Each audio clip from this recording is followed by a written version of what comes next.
Hey guys, it's Twit1 Maxwell here, and welcome to day 3 of the WWE World Grand Prix.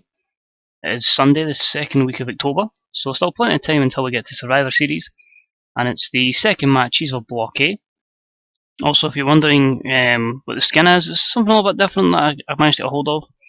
A good friend of mine, Aaron Lester, gives a link to it, so if you're looking to use the skin, it's got quite nice graphics about it. It gives it a little bit of a fresh look. If you're looking for that, I'll try and drop the link in the description below. But yeah, we're doing well so far. You know, we've learned that we need to get feuds over. A few storylines have maybe dropped in their overness because I haven't been using them during the duration of this tournament. But hopefully, we can keep up what we've been doing, and we'll do the usual. We'll give a showcase to some of the other wrestlers coming through, special title matches and that, as well as of course getting our storylines across and more matches in the old World Grand Prix. So here we go again. It's another big stadium sellout, so hopefully we can make some good money, and hopefully of course that we can keep going the way we are financially. So we'll crack on, run with the show. So this time we're in Chasefield, 49,000 here, so that's ideal, another great attendance. And we start off with The Miz and Cesaro trading words, sports entertainment style. Basically these two are the opening contest today, so I just thought let's put them in this kind of segment, arguing with each other, and they've delivered with a fantastic A-star 98 rating there. The announcing job from Corey Graves was weak, but it's a strong start to the show, and the crowd got hotter. So a great start from these two gentlemen. Cesaro picking up a win last week. I can't even mind if Miz did. If anybody's wondering, I do have a document for all this. Unfortunately, can't put the document live because it'll spoil the results as I was booking ahead of time. So we'll go into this, and it's okay, nothing great. And about they had superb wrestling in great heat.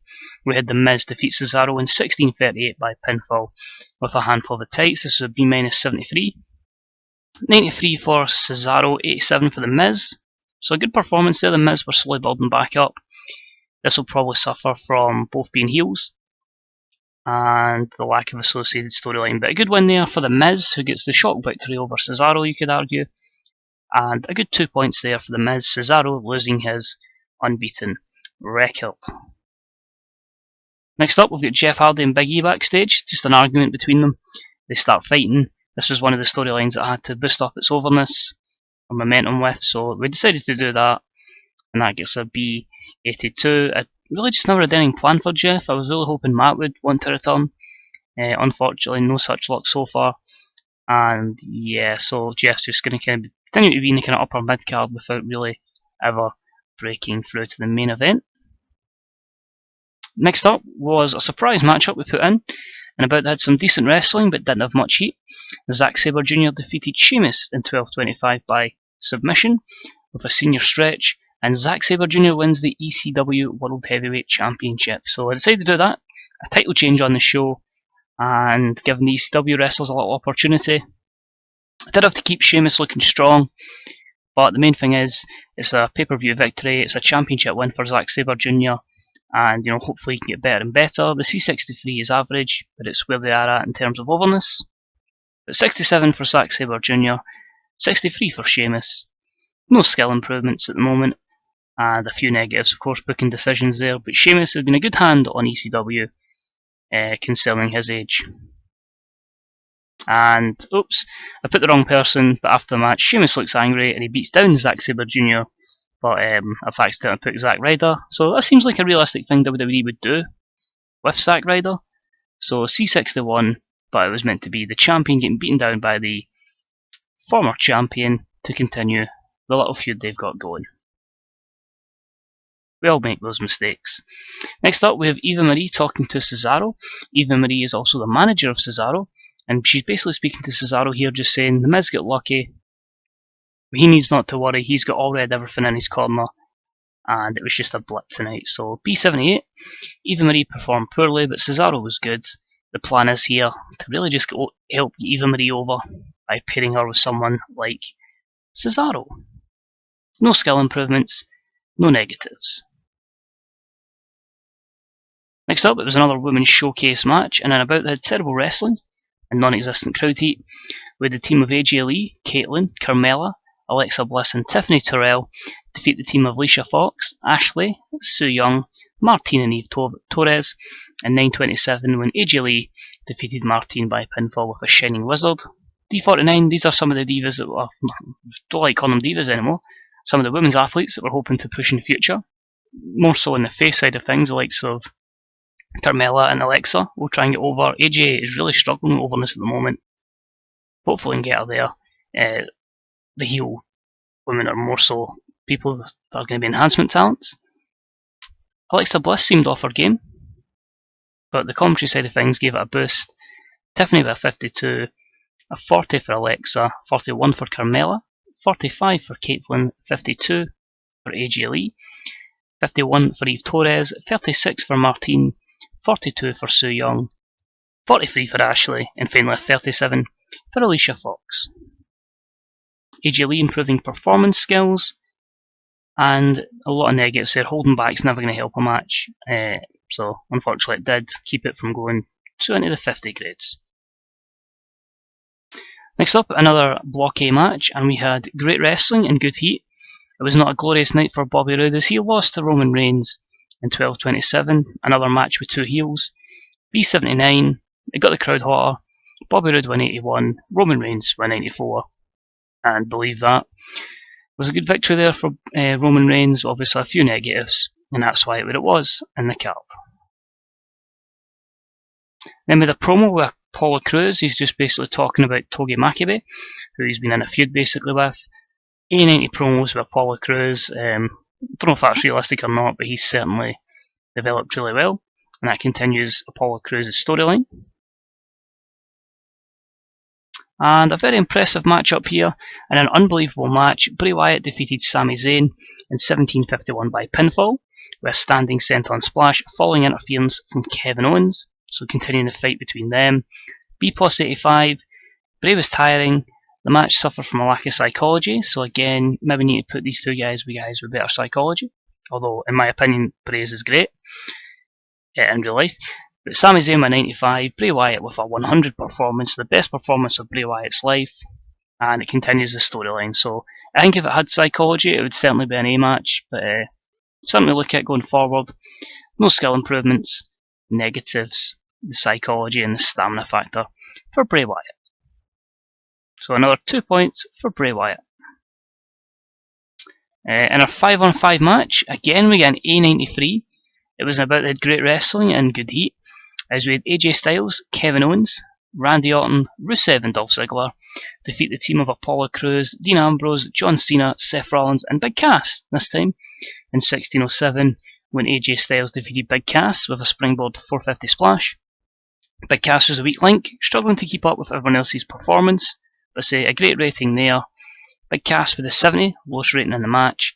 The rest of his team had Seth with a 94 performance, John Cena with a 90, Dean Ambrose 96, Apollo Crews 94, and the opposition had Ziggler with an 81, Rusev 82, Randy Orton with an 86, 94 for Kevin Owens, and an 82 for AJ Styles. So a much needed victory for the heel side here, and hopefully they can gain some overness.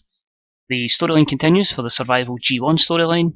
Rusev improves his performance skills, and a few negatives there, but still very happy with how that match turned out.